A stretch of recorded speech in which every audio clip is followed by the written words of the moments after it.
Bonjour, vous êtes sur le podcast de la CDI sur le design intégré.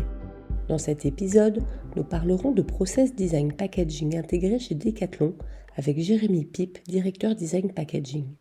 Après nous avoir présenté son parcours, il nous explique l'organisation des projets packaging autour de leurs deux grandes fonctions, la protection et la communication. En tant que directeur, il s'est donné comme mission de fédérer autour du métier de designer packaging, de manager des équipes de designers internes et externes et développer des stratégies packaging. Nous échangeons donc sur le process interne, nous parlons impact environnemental et déploiement des règles définies pour Decathlon au niveau des différentes marques, puis nous abordons la question de la valeur perçue et l'impact du packaging sur l'image de marque en tant qu'outil d'aide à la vente faisant partie d'un tout. Jérémy aborde donc l'expérience utilisateur en général avec le packaging, qu'il soit en point de vente ou en e-commerce. Si vous aimez notre podcast, pensez à le noter et à laisser un avis sur votre plateforme d'écoute préférée. Retrouvez notre actualité sur notre site acdi-asso.fr. Merci à vous. Bonjour Jérémy, merci d'accepter d'enregistrer un podcast avec nous. Pour commencer, peux-tu nous présenter ton parcours s'il te plaît ? Plaisir. Déjà, merci de la proposition du podcast. Parce que je pense que comme tous les designers, on est assez passionné par notre métier. Et puis partager sa passion, c'est toujours un plaisir. Donc merci pour ça. Pour mon parcours, avant d'intégrer le monde design, j'ai eu un parcours, je ne vais pas dire chaotique, mais assez compliqué au démarrage où j'ai passé 3 fois le bac. Alors ça fait rire beaucoup, mais pour moi, c'était moins drôle à l'époque, je vous l'avoue, mais finalement, ça m'a beaucoup servi. Parce qu'en fait, ça m'a permis de me rendre compte que quand quelque chose ne me plaît pas, c'est très compliqué pour moi d'aller à l'encontre de ce que j'aime vraiment et de faire ce que j'aime. Et du coup, ça a été un passage compliqué, donc j'ai quand même insisté. Je l'ai fini par l'avoir, donc un bac scientifique, pour ensuite me diriger vers un UT génie conditionnement emballage, alors directement dans le packaging, qui est mon domaine de prédilection. Pourquoi ? Parce qu'à l'époque, ma grande sœur a fait des études de packaging aussi, donc elle est ingénieure packaging. Et une fois, elle m'a demandé de faire un graphisme pour un pack. Parce qu'à l'époque, sur l'ordinateur de la maison, il y avait une version de Photoshop. Et moi, à l'époque, je m'amusais déjà énormément avec ça, à retoucher des photos, faire des petits dessins. Et c'est quelque chose qui m'animait fortement. Et elle m'a demandé ça. Et ça a fait un petit déclic dans ma tête. Elle me dit, oh, tiens, c'est un domaine qui pourrait être intéressant. Donc, en étant un peu perdu au niveau du bac, en me disant, bon, qu'est-ce que je vais vraiment faire ? Je me suis dit, bon, allez, je tente. Et finalement, ça m'a plu. L'IUT était encore un peu technique, mais avec beaucoup de projets de conception, donc c'était assez cool. Et puis j'ai pu enchaîner directement avec une licence pro conception et design de l'emballage, où là c'était l'éclat total parce que projet sur projet, c'était très très cool. On a pu rencontrer plein de monde, des belles personnes, des beaux conférenciers. Et c'est un domaine qui m'a vraiment plu et ça m'a permis sur c'est l'IUT plus la licence, de faire des stages déjà sur Paris, notamment chez Lonsdale Design, donc qui est une grosse agence de communication sur Paris, où j'ai pu toucher au premier travail sur le pack graphique pur, notamment avec Lint, avec beaucoup de beaux clients comme ça. Et ça a été vraiment pour moi un déclic de me dire, ouais, c'est vraiment ça que je veux faire. Donc voilà, j'ai fait 3 ans sur Paris du coup. Donc j'ai fait les premiers stages et ensuite j'ai intégré Pulp Design, qui est une belle agence aussi sur Paris, où pareil, j'ai intégré une équipe d'une dizaine de designers créatifs. Il y avait des designers exécutifs. Il y avait tous les métiers et c'était ultra intéressant parce que très riche. Bon, malheureusement, ça s'est fini au bout de 6 mois en licenciement économique. Donc ça, c'est la partie avec un peu moins de chance. Un client qui avait fait faux bond et du coup, ils avaient dû répercuter ça sur les équipes. Mais bon, à l'époque, je devais avoir 23, 24 ans, donc c'était pas très grave. On sait rebondir facilement. J'ai intégré une autre agence qui s'appelle Streamline, où j'ai passé 1 an et demi, où pareil, de beaux projets. On était moins nombreux, mais il y avait du designer volumique, du designer graphique. C'était assez sympa. Et là, nouveau rebondissement, relicenciement économique parce que le patron avait décidé de vendre la boîte. Donc voilà, c'était l'occasion pour ma compagne d'époque, qui est aujourd'hui ma femme, de se dire c'est peut-être le moment de quitter Paris, de se dire voilà, d'aller voir autre chose ailleurs, quitte Paris. Et on en profite pour faire un petit break à l'étranger. Et on a passé 3 mois au Sénégal à travailler dans une pouponnière. Donc rien à voir avec le côté design, mais beaucoup plus avec le côté humain, se rapprocher vraiment de l'humain. Et c'était vraiment une expérience assez folle et qui a laissé des traces parce que aujourd'hui, voilà, ça fait partie de mon expérience, de ce que j'ai vécu, et je me suis rendu compte que l'humain était ultra important pour moi, d'accompagner des gens, et c'était quelque chose que j'avais en moi et que je voulais faire plus tard. Ou au moins, si je pouvais l'associer dans mon métier, ce serait génial. Et revenant du Sénégal, voilà, il fallait s'installer quelque part et on a choisi Lille parce que moi, j'avais déjà un peu de famille sur Lille. Il y a possibilité de s'intégrer assez facilement. Il y avait déjà Decathlon qui me trottait en tête. Alors pourquoi Decathlon ? Parce que déjà le domaine du sport, même si je ne suis pas un grand pratiquant de sport, je suis assez passionné par le sport. Et il y avait toujours ce petit souvenir de décathlon de moi plus jeune, où je me souviens d'un décathlon avec la moquette verte. La moquette verte, c'était vraiment il y a longtemps. Et le souvenir des premiers produits que j'ai quand j'ai fait du sport plus jeune, les premières chaussures de foot, c'était des Kipsta, les premiers skateboards, c'était des Décathlon. Donc il y avait ce souvenir-là qui m'a tiré. Donc du coup, j'ai postulé. En 2015, j'ai pu rentrer en tant que graphiste packaging pour le Sport Art Go à l'époque. Donc j'avais une mission de 6 mois pour refaire leur charte graphique. Et à partir de là, j'ai rencontré pas mal de monde et j'ai pu intégrer assez rapidement le process packaging. Donc il y a un process central chez Decathlon qui fournit ses services à l'ensemble des besoins du packaging chez Decathlon. Et à partir de là, voilà, c'était les premiers graphistes intégrés, graphistes packaging intégrés que prenait le process packaging. Et j'aurais pu faire partie des premiers où j'ai travaillé pour Domios, pour Oxelo. J'ai fait pas mal de sport comme ça. Mais j'avais la volonté de dire, voilà, c'est bien, on a les bases du métier, mais comment on peut l'amener plus loin? Comment on peut donner plus d'importance à la partie vraiment design packaging, donc la partie communication, la partie marketing, la partie identitaire. Donc ça faisait partie de mes plans de développement et j'ai pu petit à petit prendre de la responsabilité dans un premier temps en ayant l'animation des freelances parce qu'on fonctionnait avec quelques freelances. Donc j'ai repris l'animation de freelance et j'ai pu dans un même temps construire en fait, et animer le réseau design packaging. Donc qu'est-ce qu'on appelle le réseau? C'est que j'ai rassemblé autour d'un même événement ou plusieurs événements dans l'année les designers packaging. Donc on a une quarantaine aujourd'hui chez Decathlon qui travaillent autour du pack. Et en fait, de fédérer autour d'un même métier en ayant des points de passage communs. Donc là, on se voit 3 fois par an en physique pour se faire des ateliers, pour se faire des réunions avec des intervenants externes ou pas. Puis voilà, de continuer à développer le métier. Et du coup, il y a 2 ans, suite à ça, on m'a proposé de reprendre le lead du design packaging. Donc aujourd'hui, je suis directeur design packaging. Donc mon métier, voilà, c'est dans cette continuité-là, c'est de continuer à fédérer autour d'un métier, de continuer à le faire grandir. Et aujourd'hui, j'anime aussi quelques personnes en direct. Donc j'anime 6 personnes. Donc je les manage, je les aide. Pour moi, l'important, c'est de les faire grandir, qu'ils se sentent bien déjà chez Decathlon au travers de leur métier et les aider à grandir. Et puis j'anime aussi 6 freelances. Et puis avec une partie aussi intéressante qui est de développer les stratégies autour du design packaging. Donc voilà, moi je prône fortement d'animer la compétence par la compétence parce que je trouve ça très important d'être animé par quelqu'un qui comprend notre métier et si possible qu'il l'ait fait avant, mais au moins qu'il le comprenne et qu'il ait cette fibre-là parce qu'on se sent mieux porté et beaucoup plus soutenu à travers ça en fait. Du coup, les équipes design chez Decathlon, enfin design packaging, c'est à la fois du volume et du graphisme ou des compétences différentes et des gens que tu animes ensemble. Comment ça s'organise en termes de compétences vraiment projet? Alors aujourd'hui, la conception, quand on parle de conception pure, donc volumique plus graphique, on a un binôme en face de ça. On a plutôt l'ingénierie qui va s'occuper de la partie volumique, donc avec toutes ces notions techniques, et plutôt le designer qui va s'occuper de la partie graphique. Mais c'est vraiment un travail de binôme, c'est-à-dire que les besoins du designer peuvent se répercuter sur le besoin volumique et vice-versa, en fait, de trouver des solutions et les meilleures solutions pour que les deux s'allient parfaitement. Et c'est vraiment un vrai travail de binôme sur cet aspect-là, en fait. Mais en tous les cas, quand vous parlez, vous, de designer packaging, vous parlez donc plus du côté marque. Plutôt du côté graphique. Ok.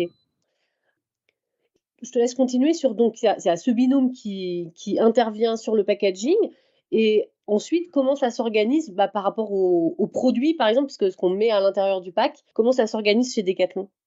Alors, le pack fait vraiment partie du développement produit parce qu'aujourd'hui, on ne peut pas commercialiser un produit la plupart du temps sans packaging parce qu'il y a toutes ces normes d'info légales. Il faut rappeler les fonctions principales du packaging qui sont de protéger, de transporter dans un premier temps et après aussi de communiquer et séduire. Aujourd'hui, le packaging s'intègre plus ou moins tôt en fonction de l'importance qu'on veut donner au produit et à la valeur du produit, enfin à la valeur de communication du produit. Quand on va partir sur du packaging, qu'on va dire standard, il ne va pas être tout début de l'intégration de la chaîne de création de produits, mais il va arriver dans un second temps. Quand on est sûr du produit, qu'on est sûr de ses dimensions, on va pouvoir commencer à travailler sur le packaging et aller jusqu'au bout. Quand on va parler d'un produit qui est valeur d'image, quand il y en a chez Decathlon, en exemple, dans les plus gros valeurs d'image, il y avait le Rollnet, par exemple. Le Rollnet qui a été une innovation, qui a créé une rupture d'usage.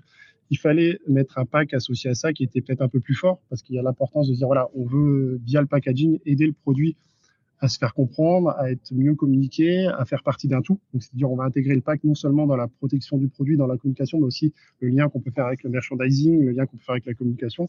Et dans ce cas-là, le pack, il va être travaillé un peu plus tôt parce qu'on va lui donner beaucoup plus d'importance et on va peut-être aller rechercher des leviers qu'on n'aurait pas été chercher sur un packaging plus standard, en fait.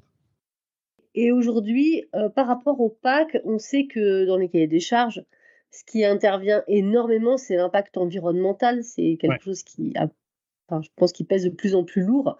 Alors, bon, bien sûr, on peut diminuer le poids de l'emballage, enfin le poids de la matière, mais du coup, comment vous intégrez ça, vous, chez Decathlon? Parce qu'en plus, vous avez des produits qui se vendent «sans pack» entre guillemets, hein. Si on prend la tente 2 secondes, on ne la met pas dans un carton, on va juste mettre une étiquette.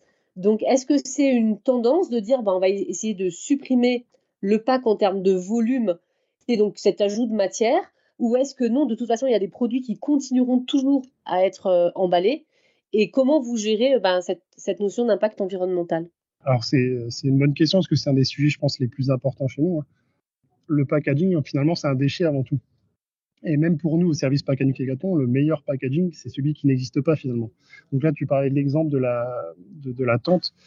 Alors, il n'y a pas de packaging en carton en tant que tel, mais il y a une housse. Et on va dire, on va utiliser cette fonction de la housse pour faire un packaging finalement. Et ce qui va faire en sorte que c'est un packaging durable, parce que ça sert de protection, de rangement, etc. Nous, sur la partie environnementale, on va travailler sur plusieurs points. On a déjà un gros point qui est de supprimer les plastiques à usage unique. Donc ça, c'est une des grosses prios actuellement. C'est de dire tout packaging qui a une protection plastique qui va servir juste à protéger ou juste pour le transport, on va essayer de l'éliminer et de trouver une solution alternative pour la remplacer. On va aussi travailler sur nos papiers, matières premières. Donc là, on a une équipe, nous en interne, qui est une équipe d'experts là-dessus, qui vont aller chercher les matériaux les mieux sourcés, qui vont être validés FSC, PEFC, donc toutes les normes environnementales, pour être sûr qu'elles répondent à nos besoins stratégiques et nos enjeux stratégiques sur l'environnement. On va aussi animer les usines packaging sur la réduction du CO2, donc à travers diverses actions. Là-dessus, je ne suis pas le plus spécialiste, mais voilà, on a vraiment des grosses actions là-dessus. Et en conception pure, l'enjeu, ça va être d'utiliser le juste niveau de matériaux, en fait. C'est-à-dire ni trop peu, ni pas assez, enfin ni trop peu, ni trop, tout court. Au niveau graphique, on va se pencher sur l'utilisation des encres, leur impact, donc la composition de l'encre, le taux d'ancrage. On commence à développer ça pour aller encore plus loin. Et derrière, on essaye en fait de capitaliser un maximum sur ce qu'on développe et sur l'impact de chaque composant. Parce que je pense qu'aujourd'hui, on ne peut pas concevoir le packaging sans prendre en compte l'impact de celui-ci sur la planète, fortement. Tu parlais du le taux d'ancrage, sur les emballages. C'est une problématique qui est prise de plus en plus en compte aujourd'hui. Vous êtes 40 designers packaging, donc comment vous arrivez à prendre ça en compte? Est-ce que vous avez développé des chartes packaging? Qui les a développées? Et comment vous mettez ça en application derrière, en fonction des différentes marques? Parce que quand on a une marque, dire: «On va diminuer le taux d'ancrage, faire évoluer la charte», c'est une chose. Quand on est chez Decathlon et qu'on a X marques, comment on arrive à appliquer ces directives sur nos X marques et comment on arrive à faire descendre sur l'application des différentes chartes? Alors nous, en fait, au Process Pack, on va définir ces règles de base sur le packaging, que ce soit graphique ou volumique. Là, sur la partie graphique, on va définir des règles standards, donc sur le taux d'ancrage, sur la composition des packs, sur les chartes. On part du parti pris qu'on n'est pas 15 marques, 30 marques ou 40 marques chez Decathlon, mais on est un Decathlon. Et ensuite, on va créer des déclinaisons en fonction des sports. Donc, comment ça fonctionne? C'est qu'aujourd'hui, moi, j'ai mes équipes internes avec qui on va travailler pour définir la structure principale de la charte sur les différents packs, donc peu importe le sport. On va définir les règles de déco-ancrage et toutes ces règles-là de construction. Et ensuite, ça va être un document qui va servir de base, qu'on va venir partager avec les sports. Et différents graphistes packs que j'ai, qu'on a un pack qui travaille au contact des sports, vont utiliser ce document-là pour après l'approprier au plus proche du sport et au plus proche de l'univers du sport pour répondre aux besoins du client de demain, en fait, sur ces sports-là. Donc, on conçoit tout au process packaging, qui est un process central, pour ensuite diffuser les règles et puis que chaque sport se base sur ces règles-là pour définir leur propre identité derrière. Et tout à l'heure, au tout début du podcast, tu nous disais que vous faisiez intervenir des indépendants. Du coup, les agences, vous les faites intervenir plutôt aussi sur, l'identité, enfin sur la partie branding du pack ou c'est varié? Alors aujourd'hui, des agences, je fais appel à très peu, c'est plutôt des freelances, donc des gens autonomes. Oui, on peut les faire intervenir sur ces points-là. En fait, ça dépend vraiment du besoin et de l'approfondissement qu'on a besoin d'avoir et des spécialités de chacun. Aujourd'hui, j'ai un panel de freelance avec certains qui sont plus experts sur l'illustration, d'autres qui sont plus experts sur la réalisation de notices, d'autres qui ont un côté identitaire un peu plus fort. Donc, en fonction des profils, on arrive à ajuster. Et l'idée, c'est que même les règles qu'on fait au central ou même les règles qu'on va définir en sport, ce ne soient jamais des personnes isolées qui le fassent, mais ce sera des groupes de projets où on peut partager facilement, mutualiser les savoir-faire de chacun pour aller au plus précis dans le travail, en fait. Et tu fais appel à ces freelances, c'est par rapport à votre charge de travail ou c'est vraiment par rapport, voilà, aux compétences? C'est-à-dire comment tu répartis les projets entre l'interne et l'externe? Alors, à la base, c'est par rapport à la charge de travail. Donc, aujourd'hui, nous, on arrive à définir sur une année la dose de travail qu'on aura, donc de savoir à quel moment on aura besoin de ces personnes-là. Et après, voilà, moi, j'essaye de varier en fonction de leurs compétences pour être sûr que, en fonction des besoins que je vais avoir et des fois des spécificités, parce que des fois, on a des projets qui arrivent un peu entre deux qui étaient non prévus, et ben d'avoir, en fait, sur ces ressources-là, de capitaliser dessus pour associer la bonne personne au bon projet, alors que ce soit en interne ou en externe, mais de s'appuyer sur les. En fait, les externes, nous on appelle ça les externes, donc les partenaires vont nous aider à gagner en flexibilité par rapport à la charge et par rapport au type de projet qu'on peut recevoir. Donc d'avoir un panel assez varié de profils. Donc ils sont tous graphistes à la base, graphistes ou designers, mais voilà, comme je disais tout à l'heure, ils ont tous leurs spécificités et ça nous permet nous de savoir sur qui on va appuyer en fonction du type de projet qui va arriver. Et j'ai une question sur la valeur perçue, toujours liée au packaging, liée donc à ce contexte d'impact environnemental où on va diminuer les taux d'ancrage, on va essayer de diminuer le packaging en lui-même. Donc finalement, il y a moins d'espace pour communiquer. Est-ce que le packaging reste quand même pour toi un levier pour la valeur perçue de la marque et du produit? Et sur le peu d'espace qui reste, quels sont, on va dire, un peu qu'est-ce que tu vois un peu comme tendance ou comme levier pour continuer quand même à faire valoir la marque?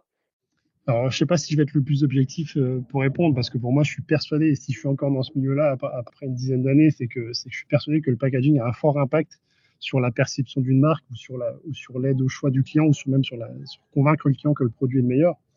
Donc oui, je suis persuadé que le packaging, il a un impact. Aujourd'hui, oui, forcément. Si je parle de Decathlon, nous, ce qui va nous bloquer, c'est qu'on est une marque internationale et on a le marquage légal qui va avec. Et donc aujourd'hui, on est sur 35 langues à traduire sur le dos de pack à chaque fois qu'on met un mot avec autant de normes légales par pays.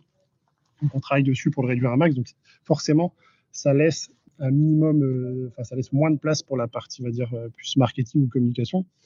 Mais l'idée, et ça on a tendance des fois à l'oublier quand on conçoit, c'est que le packaging ne peut pas tout supporter. En fait, le packaging, il ne vit pas tout seul, il vit rarement tout seul, mais il vit dans un milieu, dans un linéaire, dans un magasin, donc avec tout ce qui va être le merchandising, comment il va être agencé avec les PLV, ILV. Et aujourd'hui, pour moi, c'est là où on peut gagner en force et c'est là où le packaging trouve toute sa place et qu'il va vivre avec ses autres éléments et trouver le meilleur équilibre possible pour se différencier. Aujourd'hui, je pense, alors j'ai plus les chiffres en tête, mais il y a une étude qui était sortie à un moment qui posait la question à différents clients de se dire vous avez déjà acheté un produit juste pour son packaging. Et je crois qu'il y avait 70% de réponses oui. C'était pas chez Decathlon, c'était plus dans le milieu agroalimentaire et surtout dans l'agroalimentaire, c'est très vrai. Mais là, aujourd'hui, le packaging a un réel impact sur la vie qu'on peut avoir sur le produit. Je pense qu'il n'y a rien de pire de vouloir acheter un beau produit, mais que le packaging derrière soit mal conçu, donc il craque de tous les côtés, de le se recevoir cabossé, de voir le produit cassé à l'intérieur, ou d'avoir un packaging tout simplement, on va dire, moche, pour faire simple, et de l'offrir comme tel, en fait. Donc le packaging, pour moi, il a vraiment un impact fort sur l'image de marque et sur l'aide au choix ou l'aide à la vente pour le client. Ok. Et donc là, tu parlais des multilangues sur vos packaging. Si tu devais nous dire, voilà, dans un cahier des charges aujourd'hui, la ligne pour nous la plus importante, enfin la contrainte la plus importante en termes de pack et donc d'image, hein, puisque vous travaillez le volume, on a dit c'est plus les ingénieurs qui s'en occupent, mais vous, au niveau du design, quel est finalement ce qui a le plus d'impact dans votre travail?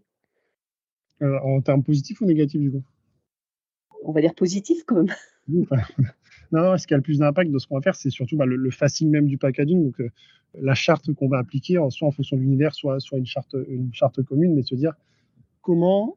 La première question qu'on va se poser, c'est est-ce que mon produit va être compréhensible et est-ce que le client va comprendre ce qu'est le produit, donc ce qu'il y a dedans, est-ce qu'il va être convaincu que ce produit est le meilleur pour lui en rapport avec la concurrence. Donc, ça, c'est vraiment, je pense, là, l'élément le plus important quand on travaille impact, c'est celui-ci, quoi. Et vous avez quand même un univers très particulier pour concevoir vos packs parce que finalement, vous vendez vos produits dans des magasins qui sont dédiés à vos marques. Tu parles de concurrence, mais le client va mettre en concurrence, mais pas directement dans le point de vente, puisque vos produits ne sont pas intégrés dans des points de vente multimarques multimarques, mais de Decathlon. Donc, vous avez aussi cette particularité-là à gérer, je suppose. Je sais pas si c'est une particularité, peut-être que ça simplifie, on va dire, les choses qu'on n'a pas, ou non, justement, ça la simplifie peut-être pas parce qu'on n'a pas cet enjeu de la concurrence directe à côté de nous. On a quelques AMI, mais pas tellement. Mais aujourd'hui, l'enjeu, il n'est pas que dans nos magasins. En fait, il y a beaucoup l'e-commerce qui se développe énormément aujourd'hui.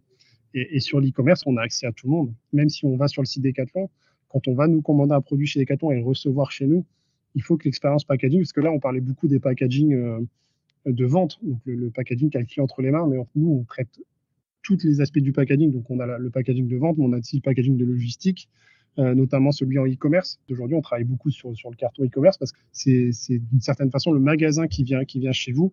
Il faut que cette expérience-là soit aussi bien, voire meilleure que celle qu'on peut avoir en magasin.